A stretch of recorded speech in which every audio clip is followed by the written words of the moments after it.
You think London is all postcards and palace guards. Then someone smiles, offers you something free, and 6 minutes later, your phone is gone, your wallet is lighter, and the city's dark side is whispering your name. I came to London as a tourist on purpose. New eyes, no special treatment. The plan was simple: find the scams that feed on crowds. Oxford Street for shopping, the Tube for pickpockets, Soho after dark, East London where phones vanish into thin air. I would ask dumb questions, carry my phone like everyone else, and see who showed up to take it. First stop, Oxford Street, a perfume shop with a non-stop crowd. A man on a mic promising the deal of a lifetime. Free perfume, free aftershave, free gift bag worth more than the rent. Hands shot up, bags flew out. The hook was buried deep. I watched from the edge until it was my turn. He said the free stuff came with one small purchase. I paid for a brand name. The bag hid cheaper bottles. The free miracle collapsed into glittered air. Then I noticed something else.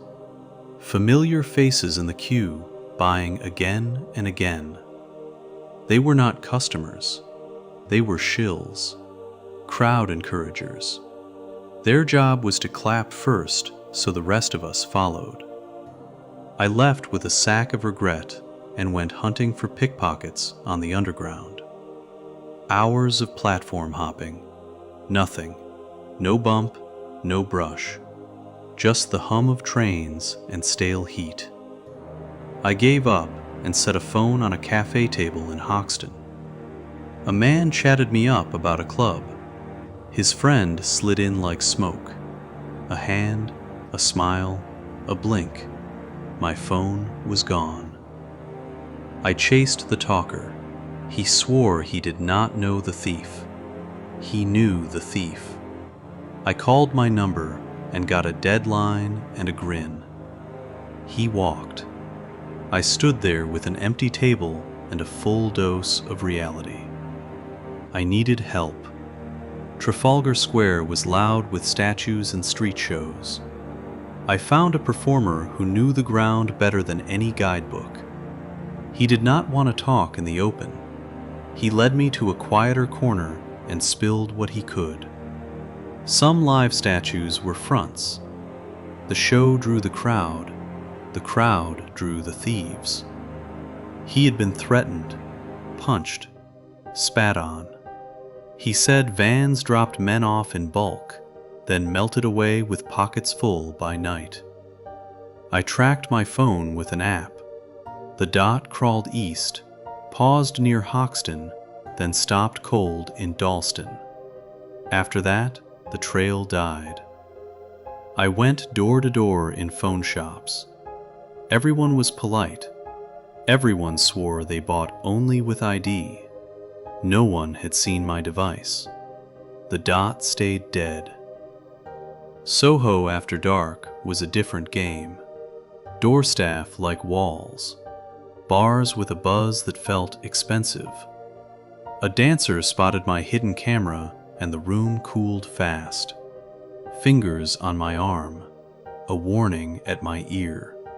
Do not come back.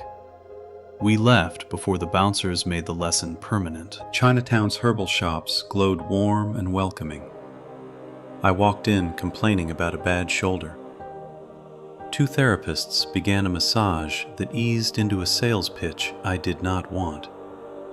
Extra money for extra services. I declined. Another shop, same offer. A third shop, same dance. When I revealed the camera, management lectured me about privacy. No cameras, they said, no photos, no questions. The door closed behind me like a gavel. Back in Hoxton, a smooth talker called Jason slid into my night. He knew everyone. He could arrange anything: drinks, girls, a party after hours. All he needed was cash. I knew the play. I went anyway to see where it led. He talked about trust, about spirit, about nests and loyalty. He asked for money. I paid. He vanished into the dark and never came back. False friend, fast lesson. By now I was bruised in the wallet and mad in the head. Then a tip landed. Ilford, East London. The rumor said phone thieves fenced there. We drove out. The shine of central London faded to strip lights and shuttered fronts. And there they were. Two faces I knew. The chatty decoy from the cafe and his partner. They denied everything until I offered to trade a conversation for a clean slate. No police, no threats, just the truth. They led me to a room with no door and a window patched with hope. The air smelled like burnt plastic and sorrow. One man lit a pipe. Heroin and crack, he said. He told me he had never meant to start. He worked construction, sat in a cabin where others smoked. 2 weeks later, his legs hurt and he felt wrong. Someone offered lines. The pain left. The hook stayed. He explained the routine. Tourists look up, locals look down. The ones staring at buildings are the easiest marks. Pubs and clubs bring loose hands and loud music. A distraction, a grab, a clean handoff. The phone sells for 1 to 200. That buys 6 to 10 small bags. 2 hours later, the money is gone. The cycle starts again. 3 or 4 phones a day when they are lucky. No boss, no syndicate, just addiction riding them like a thief on their backs. There was no hidden mastermind, no spider at the center of a web, just 2 men feeding a habit until the city blurred. I left them where I found them, in a room that never saw morning. Back on Oxford Street, the perfume pitch still sang to new crowds. In Soho, a neon promise flickered over locked doors. In Chinatown, the signs offered balance and healing. In Hoxton, the music thumped and tables filled with unattended phones. London's beauty distracts. That is the point. The city is a magician with centuries of practice. While you watch the right hand wave, the left hand chooses your pocket. Here is how the truth unfolded. The free gifts were not free. The buyers beside you might be actors.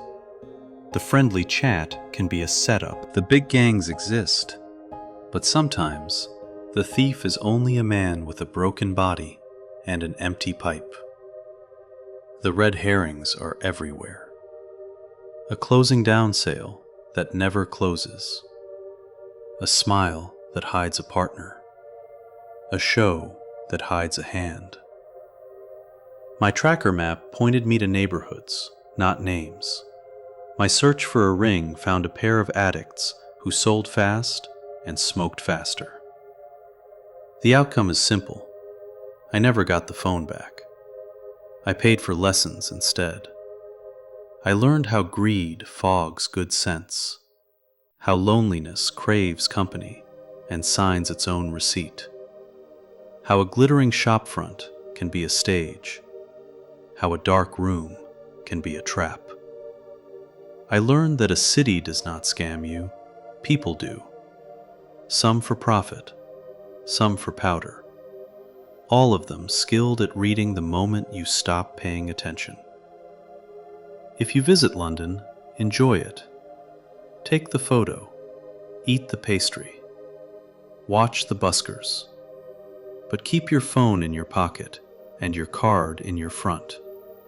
Question free, doubt easy. Assume the first buyer is not a buyer. If a stranger says, "Trust me," trust your gut instead. In a city built by empire and polished by tourism, the oldest trade is not what you think. It is the sale of confidence. Yours. Guard it like cash. Walk with your eyes up and your hand on your own story. And do not let anyone else write the ending for you.